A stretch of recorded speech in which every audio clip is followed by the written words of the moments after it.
새해가 시작되고 오늘이 5일입니다. 5일 첫 번째 주일, 첫 예배 드리고 있습니다.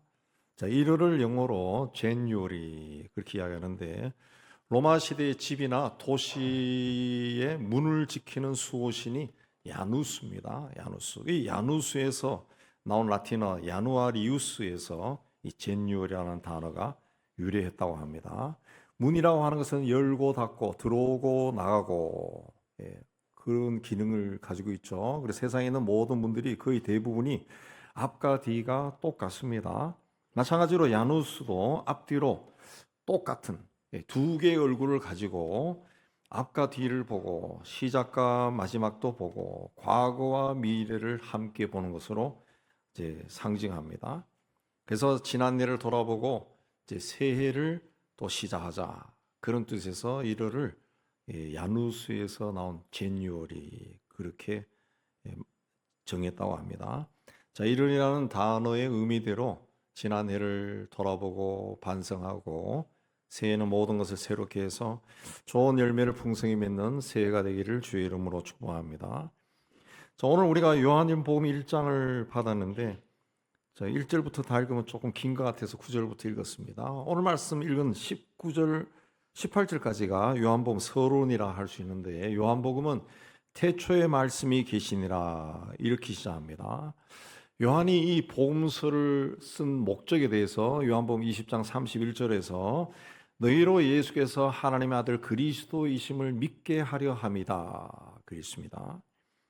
요한은 어떻게 하면 사람들이 예수가 하나님의 아들이라는 것을 믿을 수 있을까? 그걸 고민하면서 이 복음서를 써 내려간 겁니다. 그래서 그는 태초에 말씀이 계시니라, 이 말씀이 하나님과 함께 계셨으니 이 말씀은 곧 하나님이시다, 그렇게 선언하면서 이 복음서를 써 내려가는데, 14절에 보면은 하나님이신 말씀이 인간의 몸으로 세상에 오신 분이 예수 그리스도다 이렇게 선언합니다. 그리고 이제 요한복음이 쫙 기록되죠. 그리고 요한복음을 많이 읽으면은 예수가 누군가 이게 명료해집니다. 자, 근데 요한복음의 시작은 어떤 리듬이나 형태가 창세기와 비슷합니다. 그래서 요한복음을 제2의 창세기, 신약의 창세기 그렇게도 말합니다. 예수를 통해서 하나님의 구원 역사가 다시 이루어졌기 때문에 제2의 창세기 그 이해합니다. 창세에 하나님이 세상을 창조했다. 창조하실 때 하나님이 세상을 창조하실 때 하신 일을 한 단어로 말하면 그게 뭡니까? 생명을 주신 겁니다. 생명을 주신. 예수께서 세상에 오셔서 세상을 새롭게 재창조하시는데, 다르게 이해하면 거듭나게 한 겁니다. 거듭남. 그래서 4절에 보면은 그 안에 생명이 있었다. 이 생명은 사람들의 빛이다. 예수 안에 생명이 있다는 거죠. 그 예수가 사람들의 빛이다. 빛이다. 그 예수가 세상에 생명을 주셨다. 그 이야기입니다. 창세기 1장에 보면은 하나님께서 만물을 창조하실 때 제일 먼저 하신 것이 빛입니다. 빛이 있어야 생명이 유지되는 겁니다. 그렇게 하나님이 창조하신 처음 세상은 빛으로 인해서 밝고 환하고 아름다운 그런 세상이었어요. 그런데 죄가 들어오면서 어둠에 뒤덮이기 시작했습니다. 어둠의 권세를 잡은 사탄에 의해서 세상에 죄가 창궐하기 시작한 겁니다. 그래서 오늘날 우리가 살아가는 이 세상도 어둠의 일이 얼마나 많이 일어나는지 몰라요. 겉으로는 환하게 비춰지지만, 빛처럼 환하고 아름답고 멋져 보이지만은 그 이면에는 지저분하고 부도덕하고 부패한 그런 일들이 얼마나 많이 일어나는지 모릅니다. 그런 세상을 구원하기 위해 하나님이 독생자를 보내셨는데, 그 독생자가 뭐냐? 빛이라. 그래서 9절에 보면은 참빛, 그 세상에 와서 각 사람에게 비추는 빛이 있었다 그랬습니다. 그러니까 예수를 믿는다라고 하는 것은 우리 아버지가 믿은 예수를 따라 믿는 그 정도가 아니라 예수를 믿는 것은 각 사람에게 비치는 빛이라는 거죠. 각 사람. 우리 개개인이 예수가 누구다라는 것을 고백하고 받아들이는 거죠. 예. 우리가 이 세상에 올 때도 똑같이 않았습니다. 가족이라 할지라도 같이 오지 않았어요. 떠날 때도 다 다르게 떠납니다. 다 다르게. 예. 그러니까 구원받고 천국 가는 거 각 사람에게 이루어진 빛이라는 거죠. 개개인에게 일어나는 거라는 거죠. 개개인에게. 예. 예수님 또 나는 세상의 빛이니 나를 따르는 자는 어둠에 다니지 아니하고 생명의 빛을 얻어. 나를 따르는 그 사람이 어둠에 다니지 않고 생명의 빛을 얻는다. 그랬습니다. 예수님 당시인 유대 지방은 로마의 식민지였습니다. 또 백성들은 400년 동안 하나님의 말씀을 듣지 못해 그 심령이 메말라서 영육간에 곤고한 삶을 살았습니다. 그때 세례 요한에 나타나 하나님의 말씀을 전하자 사람들이 세례 요한에게 말씀을 듣기 위해 몰려갔습니다. 그러나 세례 요한은 7절 8절 말씀대로 빛에 대하여 증언하는 자지 빛이 아니었습니다. 훗날 예수께서도 세례 요한은 켜서 비추이는 등불이다. 너희가 한때 그 빛에 즐거이 있기를 원하였다. 그랬습니다. 세례 요한은 등불이라는 거죠. 어둠에 갇혀 있는 백성들을 빛이신 예수께 인도한 자였다는 거죠. 그래서 사람들이 세례 요한에게 많이 나갔다는 거죠. 그리고 참 빛이신 예수께서 직접 오셔서 각 사람에게 빛을 비추는 일이 일어났어요. 예수께서 각 사람에게 빛을 비추자 역사가 일어났어요. 무슨 일이 일어났습니까? 첫째는 살림의 역사, 사람을 살리는 일이 일어났다는 거예요. 세상에는 빛이 참 많습니다. 햇빛도 있고 달빛도 있고 별빛도 있고 전기불도 있습니다. 그러나 생명이 있는 것은 햇볕에만 있다는 거죠. 생명은 햇볕에만 있습니다. 햇빛이 없으면 사람이나 짐승이나 또 이 식물이 살 수가 없습니다. 특히 이 앞에도 식물들이 있지만은 그 식물이 햇볕을 받지 못하면 자랄 수가 없고 꽃이 피지 못하고 열매도 열리지 않고 열린 열매도 익지를 않습니다.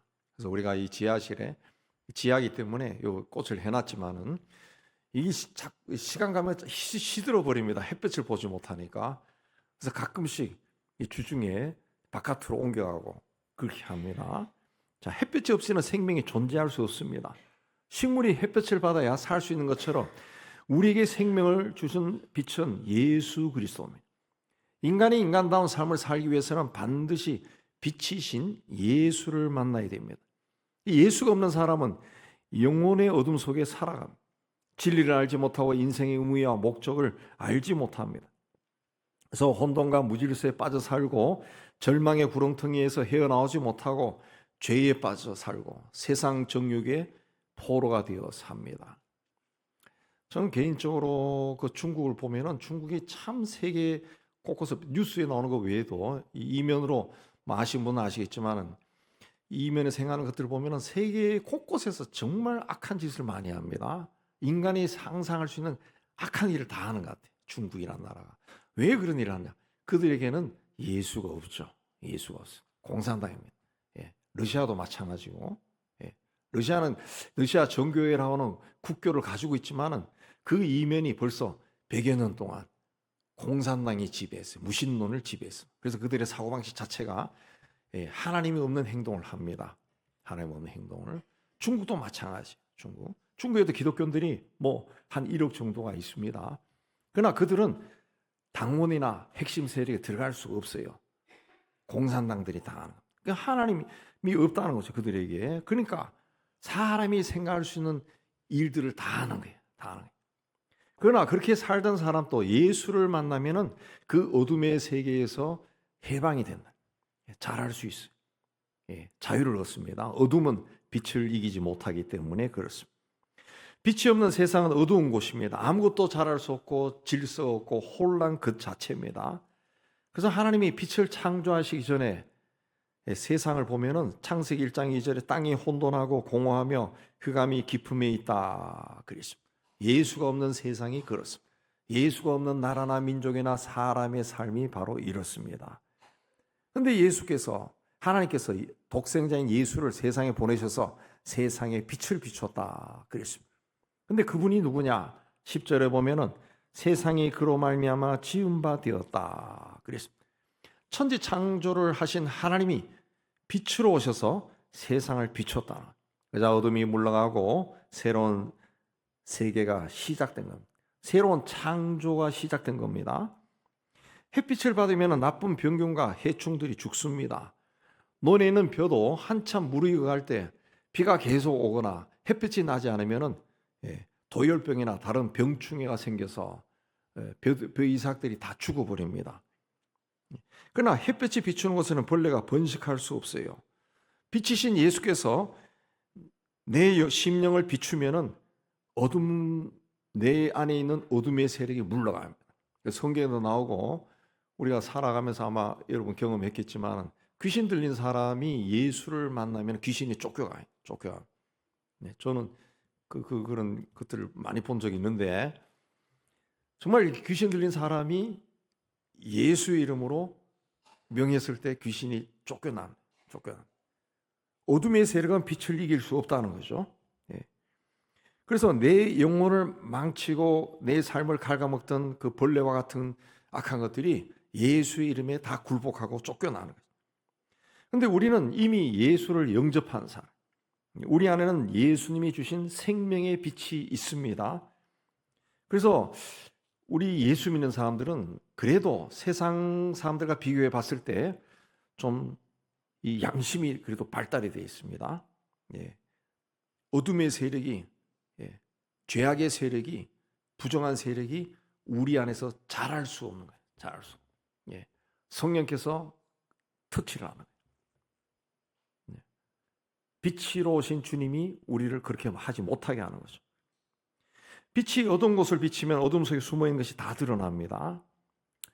사람들이 자기가 죄인인 줄 모르는 이유가 어디 있습니까? 자기가 어둠 가운데 있기 때문에 그렇습니다. 깜깜한 데 있으면 아무것도 안 보여요. 그러나 주님의 빛이 내 심령을 비추기 전에는 자신의 죄가 보이지 않습니다. 우리 예수 믿는 사람이랄지라도 자기 죄가 보이지 않아요. 생각도 나지 않습니다. 내가 어떤 상태에 있는지, 내가 어떤 인생길을 걸어가고 있는지 분별을 못한다는 거죠. 그러나 예수를 만나는 순간 각 사람에게 비추는 빛이신 예수님이 나에게도 오시는 임재하시는 순간 그 예수의 빛이 내 심령을 비추면은 내 죄가 어떤 것인지 보이고, 아, 내가 죽을 죄를 지었구나, 내가 망해할 죄인이구나, 지옥에 떨어질 수밖에 없는 자였구나 깨닫게 되는 거죠. 깨닫게 되는. 그때부터 구원이 뭔가를 생각하게 되고, 내가 예수님에 의해서 구원받았다는 것이 굉장히 감격이 되고 감사가 되고 기쁘다는 거예요. 물론 그 자신이 죄는 생각이 납니다. 그래도 생각이 나지만은 그 죄에 사로잡혀 가지고 나는 죽을 죄인이구나, 죽어야지, 그런 생각은 들지 않아요. 내 죄가 생각날 때마다 예수님이 없었으면 내가 부끄러워서 어떻게 살까? 어떻게 내가 이 정상적인 삶을 살 수 있을까? 그런 생각이 들고 예수님에 대해 감사하는 마음이 들지, 자기 죄가 클로즈 되어서 내가 죽을 죄인이다 그렇게 하면서 한탄하며 살지는 않는다는 거죠. 창가에 화분을 두면은 그 식물이 빛을 향해서 자라는 것을 볼 수 있습니다. 절벽에 있는 나무도 그 햇볕 나는 곳을 향해서 가지가 뻗어갑니다. 생명을 가진 모든 존재는 빛을 향해 있습니다. 왜? 그것이 사는 길이기 때문에 그렇습니다. 동물이나 이 새들도 양지 쪽에 거처를 마련합니다. 사람도 빛을 떠나서 살 수가 없습니다. 심지어 사람은 죽은 후에 양지 쪽에 묻히기를 좋아하는데 그 양지 쪽을 명당이라. 죄 가운데는 생명이 없습니다. 죄의 삭은 사망입니다. 죄로 가득 찬 세상에서 어둠을 걷어내고 세상을 살리는 일을 하신 분이 바로 예수님이에요. 예수님을 모시면은 생명의 역사가, 나를 살리는 역사가 일어난다는 거죠. 일어난다. 새해는 여러분의 삶을 어지럽히는 모든 좌절과 낭만과 실패의 자리에서 일어나서 예수께서 여러분의 생명을 주셨다, 생명의 빛을 비추었다는 것을 믿음으로 받아들이고 주님과 함께 새해를 승리하시기를 주의 이름으로 축복합니다. 두 번째, 예수의 빛이 우리의 삶에 비치면 구원의 역사가 일어납니다. 인간에게는 세 번의 중요한 만남이 있습니다. 첫 번째는 부모와의 만남, 두 번째는 배우자와의 만남이고, 세 번째는 예수님과의 만남입니다. 첫 번째 만남은 본인이 결정할 수 없습니다. 태어나 보니까 이분이 내 부모인 거예요. 부모를 잘 만난 사람은 태어나면서부터 편안하게 살고 누릴 것 다 누리면서 삽니다. 그렇지 못한 사람은 끼니조차 걸으며 삽니다. 심지어는 우리 시대에는 난민촌에 태어나서 성장한 사람도 있습니다. 두 번째 만남은 본인이 결정해서 만난 것인데, 이 만남을 통해서 가족이 생기고 행복이 뭔지, 사랑이 뭔지 경험하면서 삽니다. 세 번째 만남도, 예수와의 만남도 본인이 결정해서 만나는 만남이지만은, 오늘 말씀 13절에 보면은 혈통으로나 육종으로나 사람의 뜻으로 나지 아니하고, 오직 하나님께로부터 난 자들이다.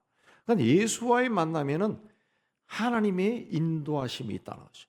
내가 어느 날부터 교회 나가고 싶은 마음이 들고 예수를 믿고 싶은 마음이 들었 것이 아니라, 하나님이 내 심령에 역사하심, 그렇게 하는 마음이 일어나게 했다는 거죠.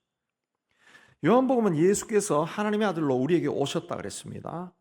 근데 10장 10절 11절에 보면 그가 세상에 계셨으며 세상은 그로 말미암아 지은 바 되었을 때 세상이 그를 알지 못했고 자기 땅에 오매 자기 백성이 영접하지 않았다. 주님이 세상을 비추기 위해 오셨고, 그분은 세상을 지으신 분이지만 세상이 주님을 알려고도 하지 않고 받아들이려고도 하지 않았다. 왜냐하면 사람들이 빛보다 어둠을 더 사랑하기 때문에 그렇습니다. 우리에게는 아담의 죄의 유전자가 유전이 되어 내려와요. 그래서 모든 사람, 우리 예수 믿는 사람도 이 빛보다는 어둠을 좋아합니다. 세상의 어둠의 세계에는 인간의 몸과 마음과 눈을 즐겁게 하는 것이 굉장히 많습니다. 사탄이 하와를 유혹할 때 그렇게 하잖아요. 먹음직하고 보암직하고 그렇게 만드는 거예요. 그렇게 세상에는 그게 더 많다고. 그래서 사람들은 조금만 까딱하면은 어둠을 더 좋아하게 돼요. 예수 믿는 사람도. 오늘 말씀에도 보면은 이렇게 예수를 영접하지 않은 사람들이 누구라 그랬습니까? 자기 백성이다. 자기 백성. 하나님의 백성이 하나님의 세상에 왔지만은 영접하지 않았다. 그래서 구원의 역사가 일어나지 않았죠. 예수님 시대에.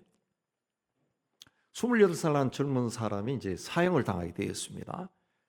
그에게 마지막으로 5분이 주어졌습니다. 그 5분 동안 뭘 할까 생각하다가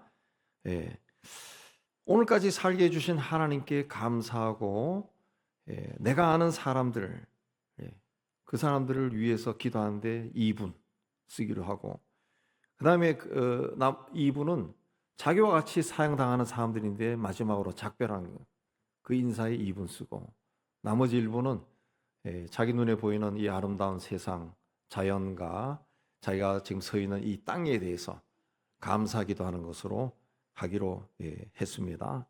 그렇게 해서 이제 눈물 흘리면서 이제 하나님께 감사하는데 2분이 지나갔어요.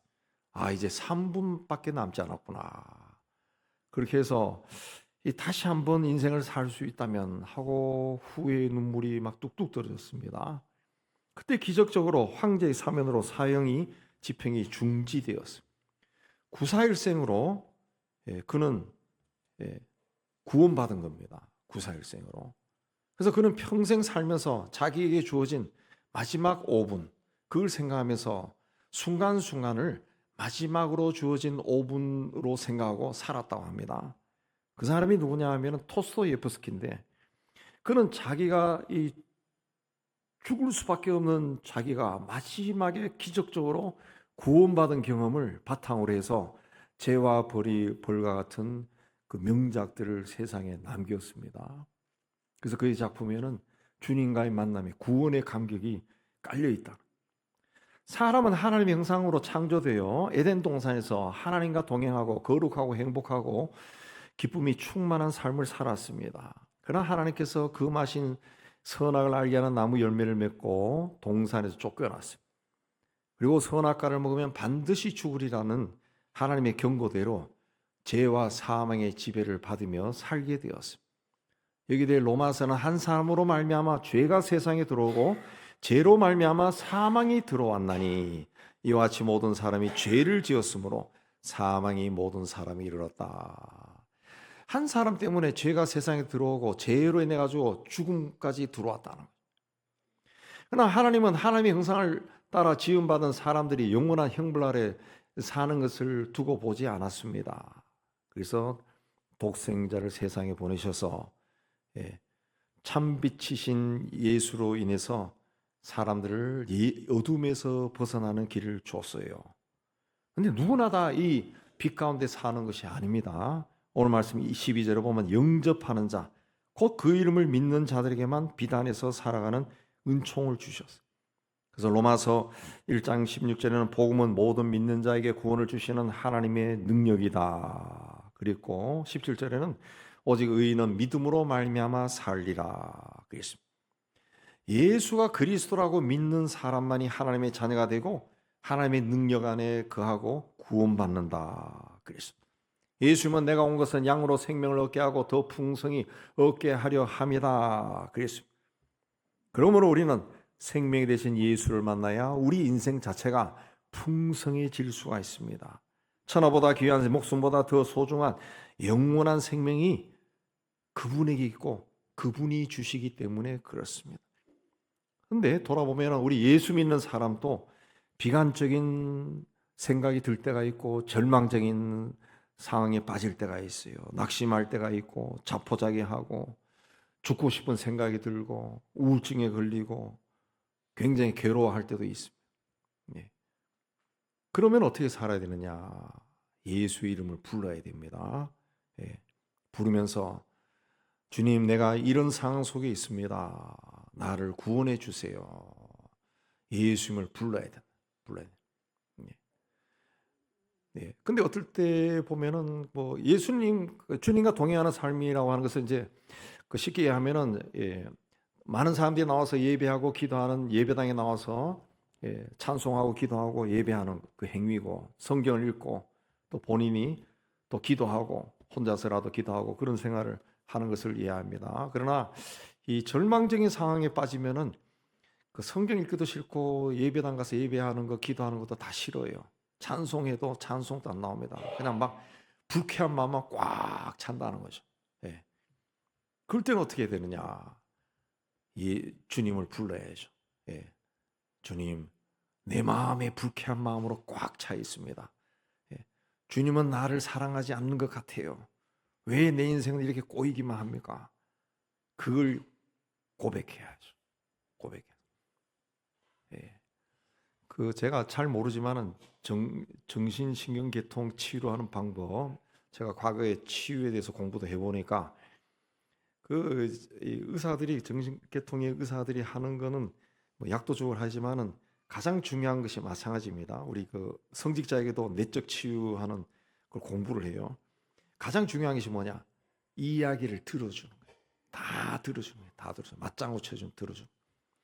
우리 속에서 일어나는 그 어둠의 영에 사로잡혀 있던 그런 마음들을 주님 앞에 나가서 다 이야기해야 돼요. 다 이야기. 나는 이렇게 해서 답답합니다. 괴롭습니다. 이걸 이야기해요. 그것조차도 말하기 싫을 때는 나를 구원해 주세요. 주님, 나를 구원해 주세요. 그것도 안 되면은 주여 라고 불러야 돼요. 하나님은 우리를 보편적으로 사랑합니다. 우리를 구원해 주시고 예수를 세상에 보내시고 우리를 구원해 주셨어요. 그러나 하나님의 성경 읽어보면 하나님이 우리에게 원하시는 것이 있는데 그게 뭐냐? 그래도 너희는 기도해야 된다. 그랬습니다. 우리의 의지입니다. 우리가 의지로 하나님을 사랑하는 것을 원하신다는. 나는 당신을 사랑합니다. 내 문제를 해결해 주실 분은 당신밖에 없습니다. 내 입으로 고백하기를 원하신다. 원하신다. 우리가 예수를 구주로 믿는다라고 하는 것은 내가 고백하는 겁니다. 고백하는 거. 입으로 고백하는 거. 입으로 시인해서 믿음에 이른다 그러죠. 입으로 고백하는. 그래서 그게 굉장히 중요한 겁니다. 주의 이름으로 부른다는 거. 하나님은 나를 가까이 하는 자에게 나도 가까이 하고 나를 찾는 자에게 나도 가신다 그랬어요. 내게 기도하는 자에게 내가 응답한다 그랬어요.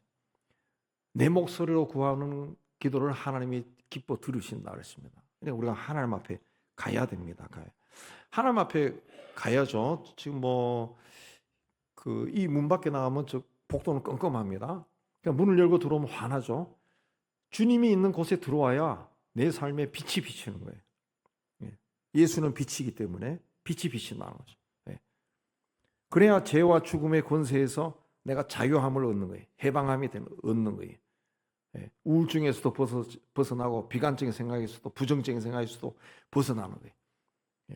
새해는 여러분을 지배하는 모든 부정적이고 비관적이고 나쁘고 악한 생각에서 벗어나서 주님과 함께 구원의 역사를 새로 써 내려가시기를 주의 이름으로 축복합니다. 그게 하나님이 우리에게 주신 권세입니다. 권세. 하나님의 자녀된 권세라고 그랬습니다. 세 번째, 주께서 우리에게 빛을 비추면 변화가 일어납니다. 저희가 이 성장하던 시대는 우리나라가 가난했던 시대입니다. 그래서 밤에 전기가 많이 나갔어요. 전기가.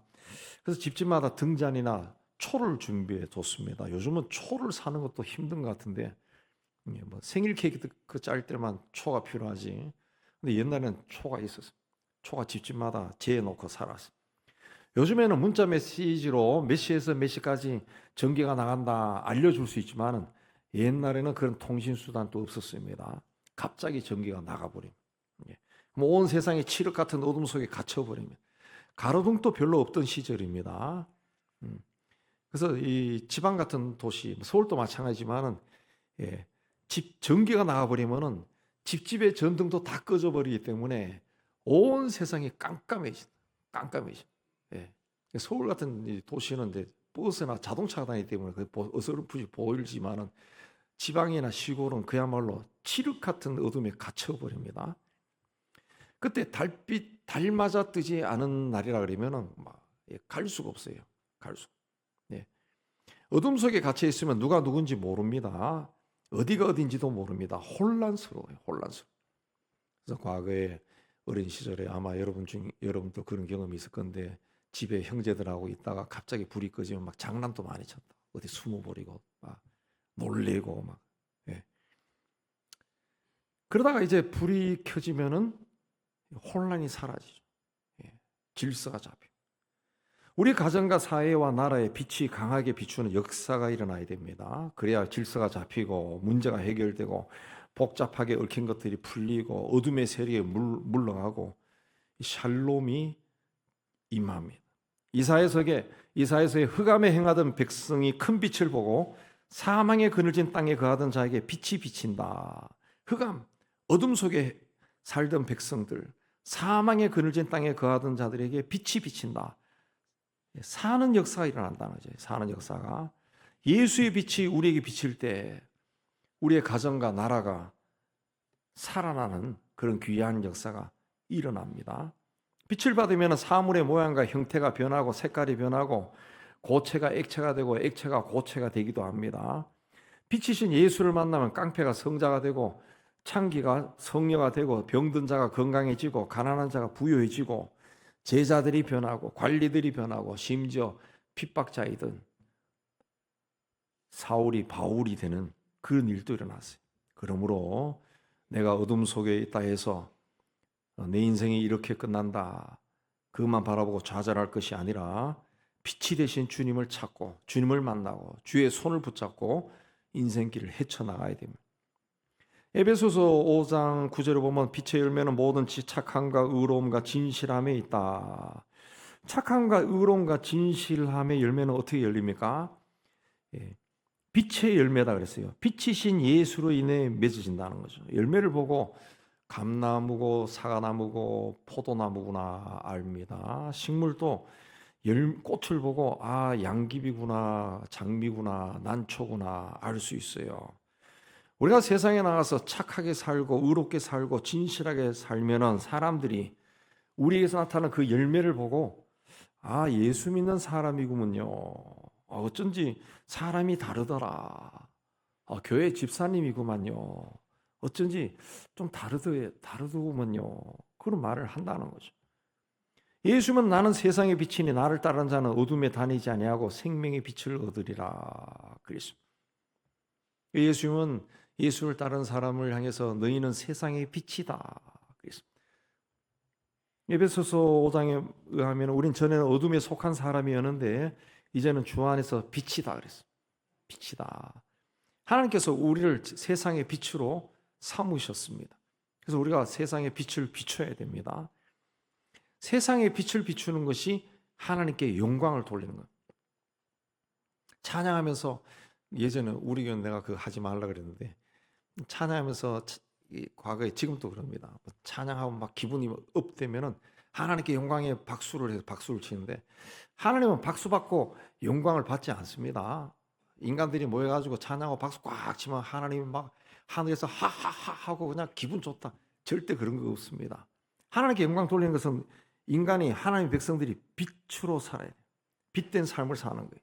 14절에 말씀이 육신이 되어 우리 가운데 거하심에 우리가 그 영광을 보니 아버지 독생자의 영광이 은혜와 진리가 충만하더라.